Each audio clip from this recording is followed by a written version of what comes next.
जैसे भी आप लोग कह रहे थे, मतलब वैष्णव और आशीर्वाद हम सबको मिला है। यहाँ तो मैं कहना चाहूँ क्योंकि चित्र इसलिए रखे जाते हैं कि उनका व्यक्तित्व और कृतित्व हमारे सामने रहे। लोग कहते हैं ना सब चित्रों की पूजा क्यों करते हैं? चित्र हमें उस व्यक्ति का व्यक्तित्व और कृतित्व को याद दिलाते हैं। अगर चित्र ना होते तो शायद हम अपने लोगों को नहीं पहचान पाते।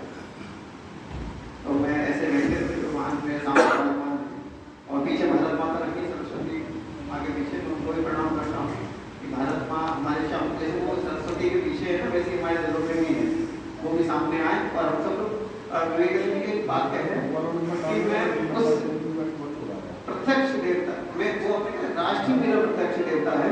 जब तक मैं इस प्रत्यक्ष देवता की पूजा नहीं कर लूंगा, अन्य देवी देवताओं की पूजा करने की योग नहीं होगा। तो राष्ट्र ही प्रथम है। तो आज हम जिनकी जयंती मना रहे हैं, जिनको याद कर रहे हैं, उनके लिए भी राष्ट्र प्रथम है। और आज के समय में क्या प्राथमिकता है? आज के समय में मेरा मैं तो यही जो मेरी सोच पाती मैं यही कहूँगा कि जैसा उन्होंने कहा कि राष्ट्र प्रथम है, हम अपने आप को पीछे रखें, राष्ट्र को आगे रखें।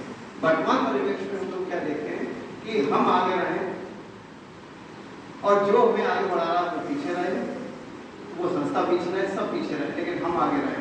और जब ये लोग काम करते तो शायद इनका व्यक्तित्व और कृतित्व ऐसा था कि ये लोग अपने आप को आगे केवल इसलिए रखते थे। जब असेंबली में बम फेंका तो लोग मना कर रहे थे कि आप मत जाओ, उन्होंने कहा नहीं मैं जाऊँगा। उन्होंने कहा कि सरकार कह रही है, मैं इसके कामों को खोलना चाहता हूँ, मेरे दिमाग में जो योजना है इसलिए मैं सामने आना चाहता हूँ, इसलिए वो सामने निकल के आते हैं और सारी जिम्मेदारी अपने लेते हैं। और जो संवाद बातचीत होती है वो सब कहते हैं तो प्लानिंग तो होगी ना, और जो जिसके दिमाग में प्लानिंग होगी वही व्यक्ति आगे आएगा, तो शायद वो जिस योजना को बना के काम कर रहा है उसी योजना को बहुत अच्छे से कर पाएगा। तो हमेशा याद रखिए कि प्लानिंग करें तो पूर्ण जिम्मेदारी से करें और उसको अंत तक पहुंचाएं। इसका परिणाम की चिंता न करें, परिणाम हमेशा सुखद होते हैं। ठीक है, उस समय लोगों के लिए कष्टदायक हो सकते हैं, लेकिन अंत में जब कोई आपके कामों पर विचार करता है तो बड़े सुखदायक होते हैं। और जैसे कि उन्होंने हमें काय की बात करी, उन्होंने स्वतंत्रता की बात, कैसी स्वतंत्रता, वो कैसी स्वतंत्रता को पक्ष करते हैं? वो ऐसी स्वतंत्रता चाहते थे जहाँ प्रत्येक व्यक्ति को अपने अधिकारों का उपयोग करने का अवसर मिले। तो मुझे बहुत अच्छा लगता है कि यहाँ पे जो अधिकांश जो लोग बैठे हुए हैं वो व्यवसाय उनका क्या है, वकीला। तो एक ऐसे अवसर हम लोग ऐसे प्रोफेशन से जुड़े हुए, एक ऐसे व्यवसाय से जुड़े हुए, क्योंकि व्यक्ति को जोड़ना चाहिए।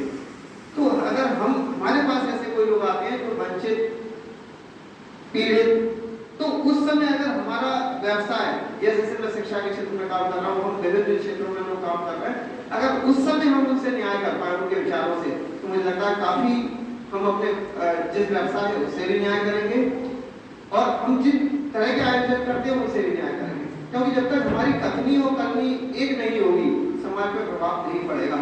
हम समाज में काम कर रहे हैं तो समाज में दोहरा चरित्र लेके या मुखौटे लगा के या चेहरे लगा के हम समाज को ज्यादा टाइम तक मूर्ख नहीं बना सकते। कुछ समय के लिए बना सकते, लेकिन हमें अपने अभिनय को, अपने पहचान बनना चाहिए ना। अगर आज जैसे भैया को जाना जाता है तो उनको दिमाग में क्या चाहिए होती है? नहीं यार, गौ सेवा। अगर हमारे बीच में गुलाम राय जी बैठे हैं, उनको अगर हम देखते हैं तो क्या छवि बनती है? नहीं, आप पर्यावरण के लिए काम करने वाले। अगर हम भगत सिंह के काम को कर रहे हैं तो लोग हमारे अंदर तो भगत सिंह का व्यक्तित्व निखर के आना चाहिए और लगना चाहिए। आज हमारे बीच में गौ सेवक बैठे हुए, अगर इनके चेहरे को, इनके आव भाव को देखते हैं तो भले हम इनसे परिचित नहीं है, लेकिन सोशल मीडिया का यूज कर रहे हैं, और जब वो डालते लगता है ये वही लोग गौ सेवा के लिए काम कर रहे हैं। और ऐसे यहाँ जो मंच में विराजमान लोग हैं, तो मैंने उनका जो स्वतंत्रता का यही था, समाजवाद, कैसा समाज हो जिसमें सब लोगों को बराबर के हक हो, बराबर के अधिकार हो। तो हम सभी युवाओं को चाहिए आज के परिवेश में जो ऐसे वर्ग हैं उनको समाज के सारे उन पे अधिकार न करें, क्योंकि हम जिसको चाबी देते हैं वो मुखिया बन जाता है। और हम राष्ट्र को जगाने वाले लोग हैं, हम युवा शक्ति है, तरुणाई है। हमें अगर कोई ने किसी ने हमें जिम्मेदारी दे दी तो हम उसमें एक अधिकार न समझे, उसे समाज और राष्ट्र के लिए उसका उपयोग करें। तो हम ऐसे लोग हैं जो इनसे वंचित हैं और हमको लग रहा है कि, और हमेशा लोग कहते हैं ना अंतिम व्यक्ति, अगर हमारे इन आयोजनों के पीछे अगर हम अंतिम व्यक्ति तक न्याय नहीं पहुंचा पा रहे तो शायद हम अपने व्यवसाय से भी आएंगे। तो माने प्रोफेशन अपनी जगह, लेकिन देखिए आप ध्यान रखिए, हम जीवन यापन के लिए प्रोफेशन करते हैं, उस व्यक्ति जाते हैं, लेकिन हमें उसमें सुख नहीं मिलता। और सुख और आनंद की प्राप्ति करना है तो हम क्या करते हैं?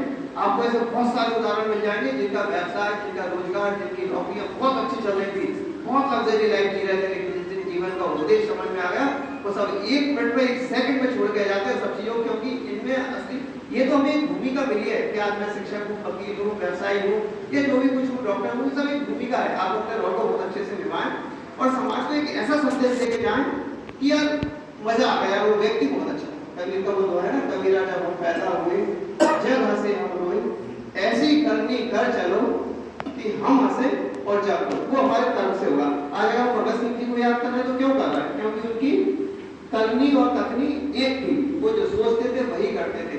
लेकिन हम लोग समाज में आत्म परिवेश में हम लोग क्या कर रहे हैं कि हम जो सोचते हैं वो करते नहीं है। उसके पीछे बड़ा उद्देश्य होता है, हिडन होता है। साथ वाले होते हैं वो समझ जाते हैं, जो साथ में नहीं होते वो उसको नहीं समझ पाते।